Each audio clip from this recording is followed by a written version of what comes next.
Hello traders, skills of traders में आपका हार्दिक स्वागत है।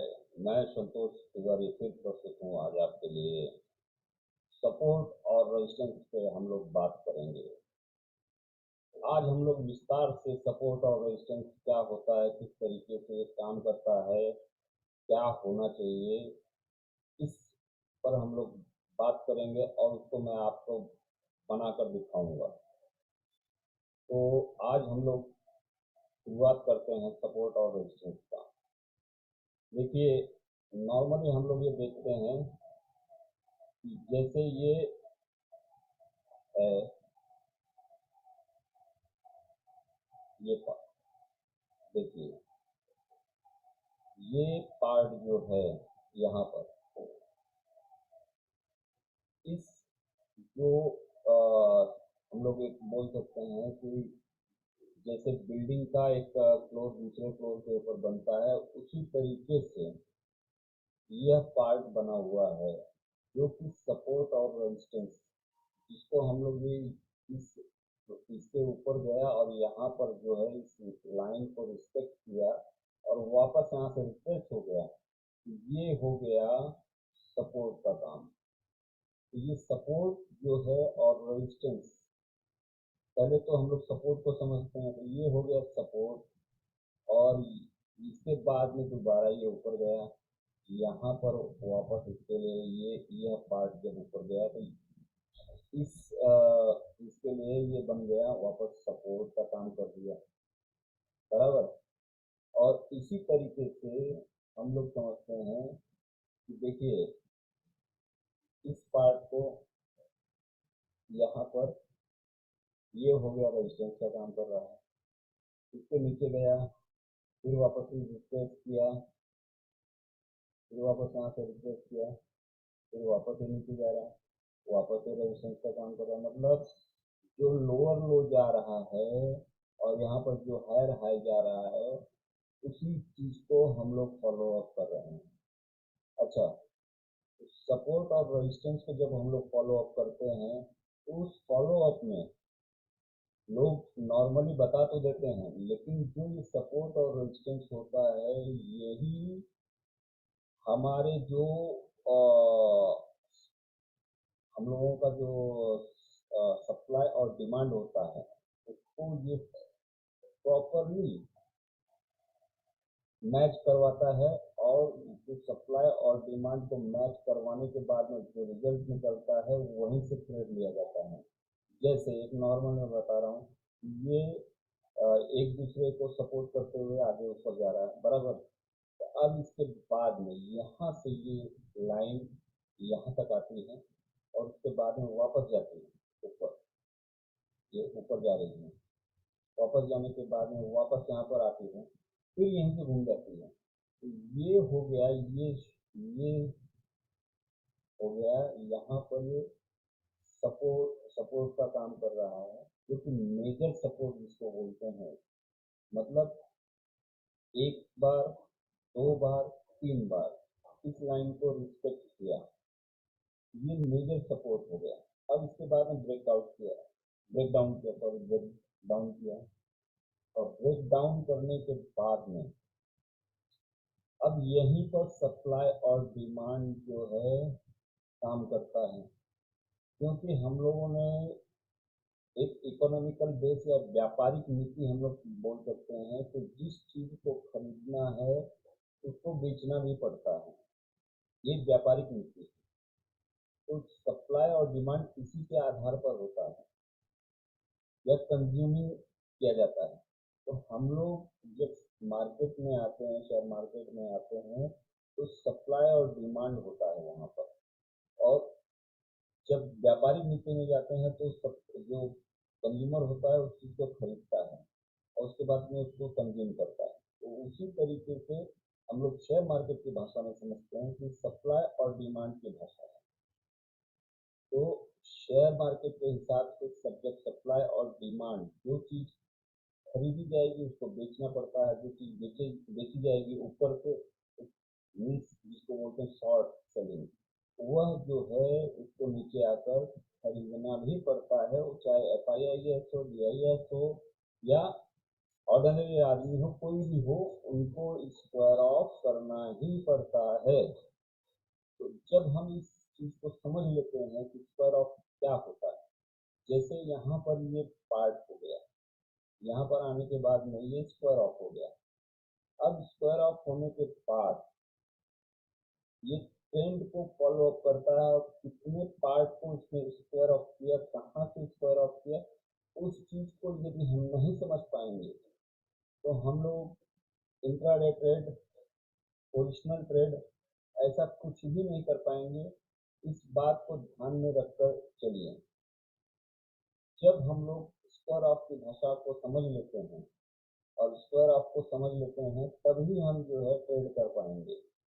तो इस बात को समझने का एक मतलब नजरिया यह है कि ट्रेड करने के लिए इस स्क्वायर ऑफ की नीति या सप्लाई और डिमांड आप बोल सकते हैं, या ट्रेंड इज योर फ्रेंड, इसको हम लोग बोल सकते हैं। ये बहुत जरूरी है। और एक बात हम आपको बताते हैं कि जो लोग बोलते हैं कि इंडिकेटर इंडिकेटर, सर जी आज इंडिकेटर का इजाद जब से कंप्यूटर आया है तब से हुआ है।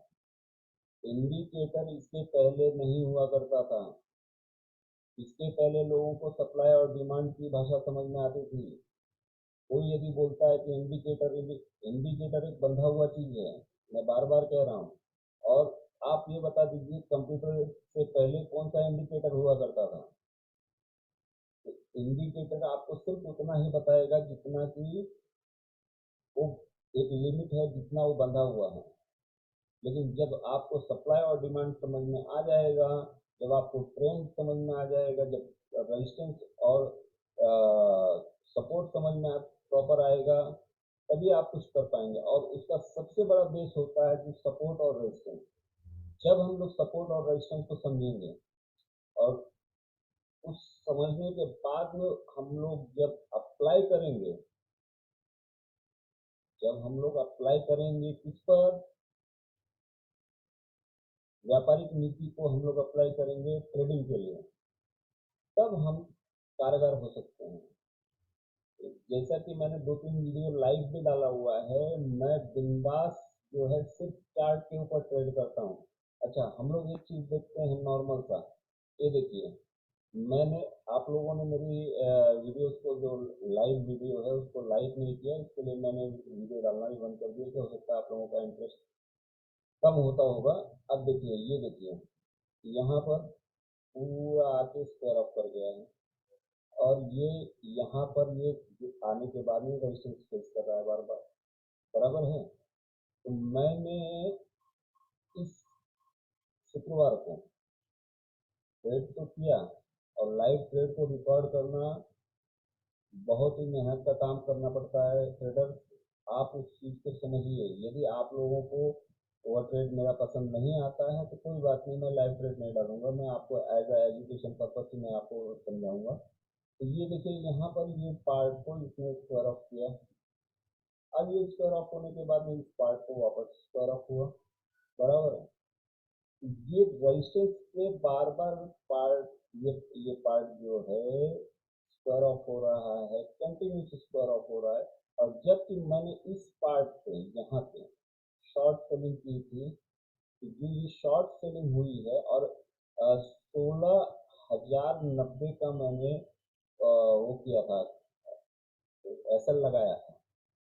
और यहाँ पर जो है मैंने शॉर्ट सेलिंग की थी, तो 16,000 कुछ समझिए आप, मैंने 30 पे मैंने शॉर्ट सेलिंग की थी। तो 16,030 पे मैंने जब शॉर्ट सेलिंग की, तो आपने रिजल्ट देखा यहाँ पर क्या हुआ। क्यों? क्योंकि सप्लाई और डिमांड की एक परिभाषा होती है कि जहाँ पर सप्लाई और डिमांड खत्म हो जाता है, वहीं से जो है न्यू ट्रेंड चालू होता है। ये ध्यान रखिएगा। तो इस चीज को पहले आप समझिए। जब आप समझेंगे, और उसके लिए हमको जो है सपोर्ट और रेजिस्टेंस को समझना पड़ेगा। तो ये सपोर्ट और रेजिस्टेंस जो आज मैंने समझाया आप लोगों को इसके पहले ड्राइंग करके, इस बात को आप प्रॉपरली समझने की कोशिश कीजिए। कि मार्केट इस तरीके से जो ऊपर जाता है, तो ऊपर जाने के बाद में वो स्क्वायर ऑफ के लिए भी आता है, ये ध्यान रखिए। जब वो स्क्वायर ऑफ होगा तभी जाके जो है हम लोग को डिसीजन कर पाएंगे, क्योंकि यहाँ पर इतने पार्ट में ये मार्केट जा रहा है, ये तो एक तरफा जा रहा है। यहाँ से वापस आया, यहाँ पर वापस आया, अब यहाँ पे कुछ देर हो सकता है मारी मारा करे। नहीं, मारी मारा का मतलब ये मत समझिए कि ये तलवार लेके कुछ मारी मारा कर रहे हैं, नहीं। मारी मारा का मतलब ये है कि जो बुल्स और बेयर्स हैं वो इस चीज को जो है एक दूसरे से खरीद बेच में उन लोगों का ये चलता रहता है कि क्या कितना फाइट हो रहा है दोनों में। अब वो फाइट हम लोगों को इस फाइट के बीच में नहीं पड़ना है। हम लोगों को देखना है कि सिर्फ हम लोगों को कहाँ से नया ट्रेंड मिल रहा है और कहाँ से हम लोग जो है न्यू ट्रेंड को फॉलो अप करके हम लोग अपना प्रॉफिट बना सकते हैं। तो ट्रेडर्स, आज के लिए इतना ही। फिर अगले वैल्यू में हम लोग मिलते हैं। तो ट्रेडर्स, इस चीज़ को आप समझिए, और कोई क्वेश्चन हो तो उस चीज़ को कमेंट में आप पूछिए। एक लाइक और सब्सक्राइब तो बनता ही है। ट्रेडर्स, आपको आगे भी इसी तरीके के वीडियो मिलते रहेंगे। हो सकता है कि कुछ मुझसे पहले भी वीडियो में कुछ प्रॉब्लम हुई हो या आज भी कुछ प्रॉब्लम हुई हो, तो ट्रेडर्स इसको मैं सुधारने की कोशिश करूँगा। आज के लिए इतना ही। Thank you traders.